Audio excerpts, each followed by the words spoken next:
Здравия всем слушателям, подписчикам моего канала. С вами Виктор Максименков.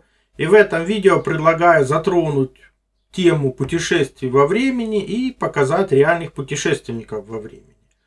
Почему нам это стало сейчас интересно? Потому что Соединенные Штаты обладают технологиями для управления временем и пространством. Это утверждает директор Департамента по науке и технологической политике Белого дома Майкл Крацас в докладе, посвященном Золотому веку инноваций в Америке. Вот что он пишет. Наши технологии позволяют нам манипулировать временем и пространством. Они уничтожают расстояние, заставляют вещи расти и повышать производительность, сказал чиновник, чьи слова приводятся на сайте Белого дома. До этого тоже Трамп заявлял, что у нас есть оружие, о котором никто не имеет ни малейшего понятия. И это самое мощное оружие в мире, которое сильнее любого. Ну, конечно, сильнее любого оружия это время. Если ты можешь путешествовать как в прошлое, так и в будущее, ты фактически владеешь этой ситуацией. Это самое мощное оружие, которое можно придумать. Конечно, пугают они партнеров своих по миру, либо предупреждают. Вопрос открыт, вот я предлагаю его рассмотреть. Потому что, как говорил Будда, тот, кто не понял своего прошлого, вынужден переживать его снова. А с такими технологиями просто будет лишен своего будущего, раз ты не знаешь прошлого. А в прошлом подобные технологии путешествия во времени, они известны. Друзья, вы знаете, что я рекомендую синтезит для энергии и комплексного улучшения всего организма. На днях пришли результаты нового исследования синтезита учеными из Германии. Результаты исследований подтверждают многочисленные отзывы потребителей синтезита об улучшении работы сердечно-сосудистой системы. Аритмия тоже прошла после синтезита. Ну, я вот теще дал капсулу синтезита, и реально у нее через 15 минут прошла голова, она пошла, померила давление, у нее нормализовалось давление. Ушла аритмия. 135 на 90 и 150 на 95. Это существенная разница, я считаю. А после принятия синтезита я уже 2 года не была у кардиолога. Вот после 2 порций я прекратил пить всякие порошки от давления вообще. Все прекратил. И таких отзывов тысячи. Рекомендую, обязательно попробуйте синтезит. Только для моих подписчиков скидка 20% по промокоду Виктор20. Я забыл, что гипертоника, в общем, немножко. Все ссылки в описании. Вот, например, слева фотографии чемпионата мира 1962 года. Казалось бы, ну все прекрасно. Вот красными стрелочками я обозначил фототехнику того времени. Но на переднем плане смартфон.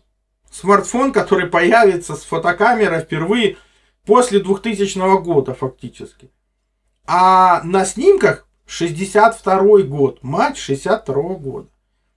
Подобных фото и видео множество. Справа фотография из видео, где японский журналист посещает определенные заброшенные дома и там находит определенное зеркальце. То есть этот репортаж 1980 года, а на нем iPhone 13. То есть все это можно будет увидеть у меня в Telegram, переходите, смотрите. То есть подобных чудес хватает. Опять же слева фотография боя Майка Тайсона 1995 года. И вот чудо, его кто-то снимает на смартфон. Хотя первые смартфоны с камерой, опять же, примитивно, это 2000 год. Справа фото с выступления Элвиса Пресли. Ну, это целое видео, опять же, оно будет в Телеграме.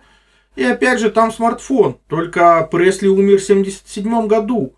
Как такая возможно, когда-то подобной техники там быть просто не может. Ну, только путешествие во времени. Но опять же, есть архивы газеты Нью-Йорк Полис Курьер. В ней была опубликована информация, полицейский листок, в котором сообщалось, что был найден труп мужчины в капсуле. Рядом с телом был найден предмет, очень похожий на подобные мобильные телефоны нашего времени. Знает ли об этом правительство того же США? Прекрасно знает, потому что множество подобных инцидентов случались и с военными. Есть сообщение, что одна из субмарин, находясь в Бермудском треугольнике, вдруг неожиданно исчезла. Потом появилась она в Индийском океане. Да, прошли вроде бы минуты, лодка пересекла огромное расстояние, но экипаж субмарины буквально за десятки секунд постарел на 20 лет. То есть для них это было путешествие во времени и пространстве. Есть еще Эндрю Басиага, юрист из Сиэтла. Так вот, он утверждал, что в детстве принимал участие в секретном эксперименте американского правительства, посвященном путешествию во времени. Проект назывался «Пегас», был маленькой секретно-научно-экспериментальной программой, запущенной в конце 60-х годов. Технологии, которые развивались тогда, давали правительству США ключ к событиям прошлого и будущего. По его утверждению, в 70-х годах его отправили в Геттисберг 1863 года, где он лично встретился с президентом Линкольном. В доказательство он показывал фотографию, на которой якобы он присутствует, но из-за качества фотографии, конечно, трудно понять, он это или нет. Отправляли, кстати, детей, потому что типа у них психика лучше справляется с такими резкими изменениями при отправке из одного времени в другое. По словам этого Басиага, в проекте принимали участие важные политические фигуры. Например, Барак Обама. Он был один из 140 школьников, выбранных для участия в этом проекте «Пегас», так как его определили четко как будущего президента США. Кстати, он показывает фотографию уже взрослого Барака Обамы, который путешествует во времени. И фотография там слева, это 1905 год. Можно, конечно, ему верить или нет, вопрос открыт, но отец Эндрю был военным инженером, выполнявшим контракты для ЦРУ, Пентагона и Агентства передовых исследований оборонных проектов. Плюс сам Эндрю утверждал, что эти технологии перемещения во времени позаимствованы у Теслы и созданы на основе этих технологий Теслы. Недаром все документы по исследованиям Теслы куда-то чудом пропали. Понятно, что они находятся в руках правительства. И вот он рассказывал, что телепорты, разработанные по проекту Пегас, позволяют совершать физическую телепортацию, в том числе в отдаленную местность, с корректировкой вперед или назад во времени. По словам мистера Басиага, в 1972 году американское правительство использовало квантовое смещение обоих видов и посылало людей на несколько десятков лет вперед, так и назад, с целью добыть важные военные секреты, обеспечить правительство актуальной разведывательной информацией. Вот почему, например, в наше время, когда правительство США ведет себя как-то странно для многих, а все очень просто, они знают будущее. Вот отсюда их и поведение, вот и весь секрет. Но мы имеем фотографию, подобную из газеты, где человек ищет партнеров для путешествия во времени, фото настоящее, единственное, разнятся данные, когда оно сделано, в 80-х годах, либо в недавнее время. То есть тут пишется, что кто хочет путешествовать во времени со мной, вы получите свою оплату, когда вернетесь. Вы должны взять свое оружие. Безопасность не гарантирована. Я сам делал только один раз это. То есть, да, многие как раз вспоминают проект Пегас под эту тему, но подобные факты существуют. А что же у нас? У нас тоже хватает подобных чудес. Самое знаменитое из них связано с Вадимом Чернобровым, который в 1985 году встретился с пожилым мужчиной, который его поблагодарил за книгу «Путешествие во времени». Чернобров тогда удивился и произнес: «Ну я ж никаких книг не писал». А этот дедушка ему усмехнулся и сказал: «Да не переживайте, скоро напишите, я читал ее в 23 веке». Понятно, что Чернобров лишь отмахнулся от этого мужчины. Этого мужчину звали Гайдучок Евгений Иосифович. Он умер в 91 году, но Чернобров спустя 15 лет все-таки написал подобную книгу. Но для того, чтобы это не повторилось, он попросил редактора назвать ее по-другому. Но книга вышла в печать как раз с названием «Путешествие во времени». И редактор объяснил, что так получилось, что такое название мы напечатали, уже сделать ничего невозможно.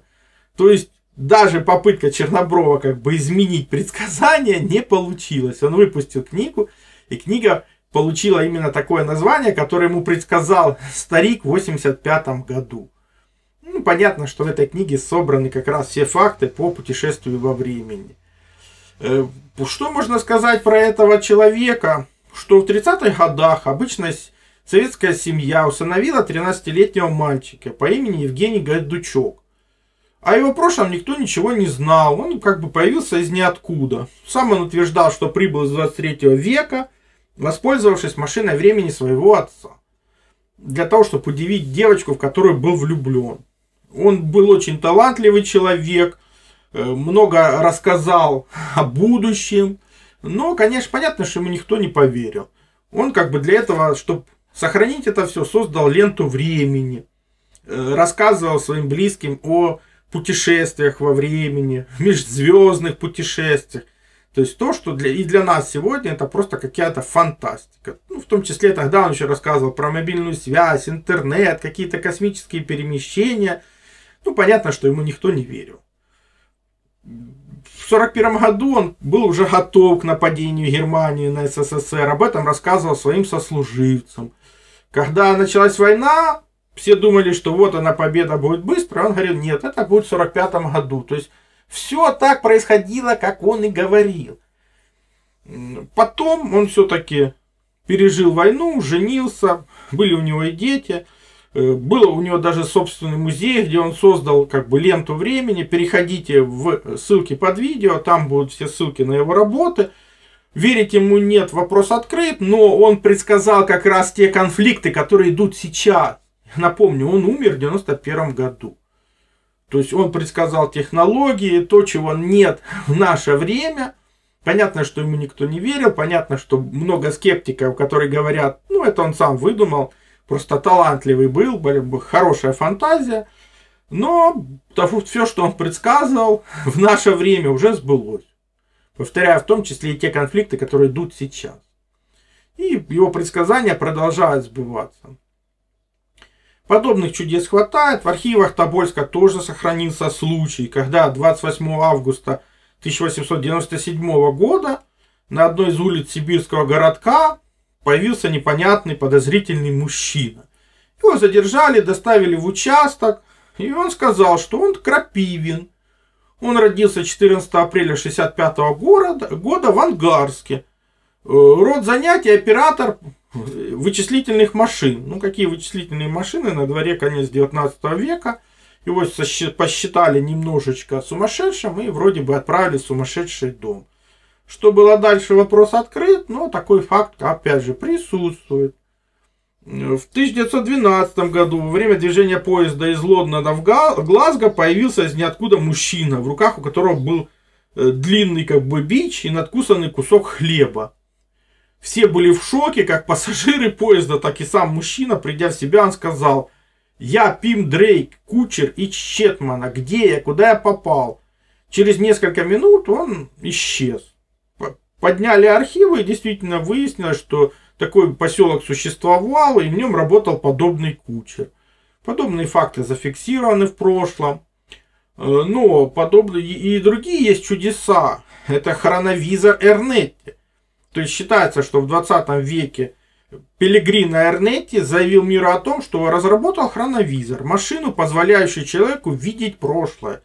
Его теория заключалась в том, что все происходящее оставляет энергетический след, который никогда не может быть уничтожен.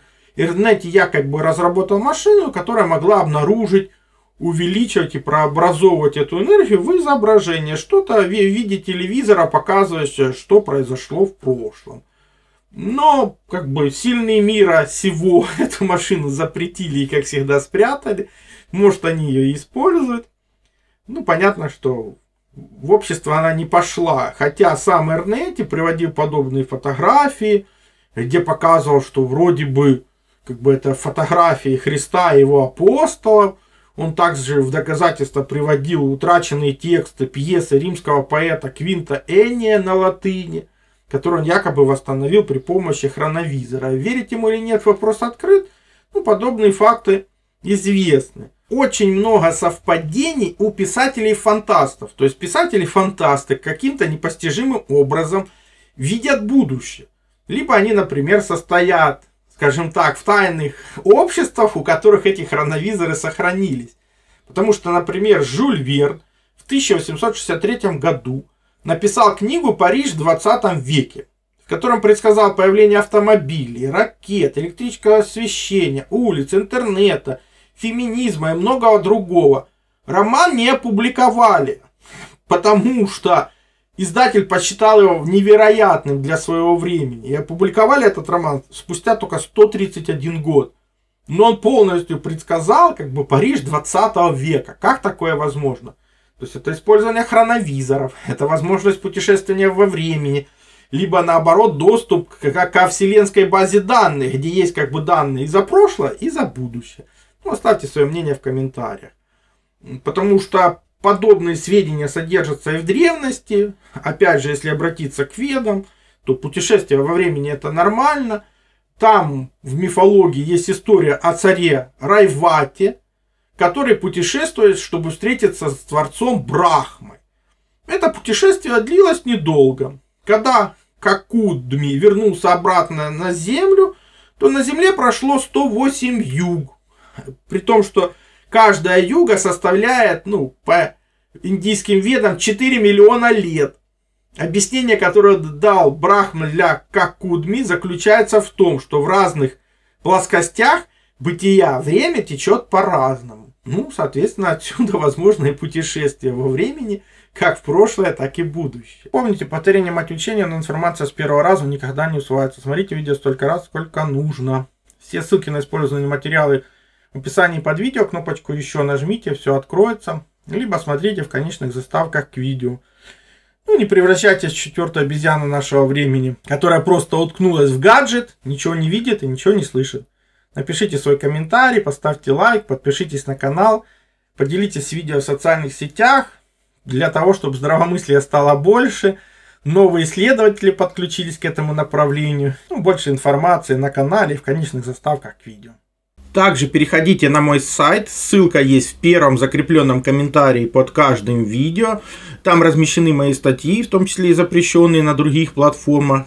Плюс там же существует и магазин. Магазин существует для тех, кто хочет и может поддержать мою деятельность, для того, чтобы я ее и продолжал. Я же смогу вам содействовать в том, чтобы вы узнали свое предназначение по дате рождения, либо освоили силу живой воды, проводили измерения, которые помогут понимать, что вы едите, что пьете. Плюс получили лучшие натуральные витамины, именно Иван-чай. Плюс, опять же, сила живой воды – это водород и озон. Именно эти две структуры воды помогают нам сохранить здоровье и вылечиться от любых болезней, потому что они универсальны, подходят как одному человеку, как и всем членам семьи. И один раз купленные не требуют других расходников. Плюс, например, детектор электромагнитного излучения. Мы все живем в городах, а там огромное количество электромагнитных полей. И имея эти простые измерительные приборы, вы сможете не попадать под их влияние, а значит будете меньше болеть и дольше просто проживете без лекарств.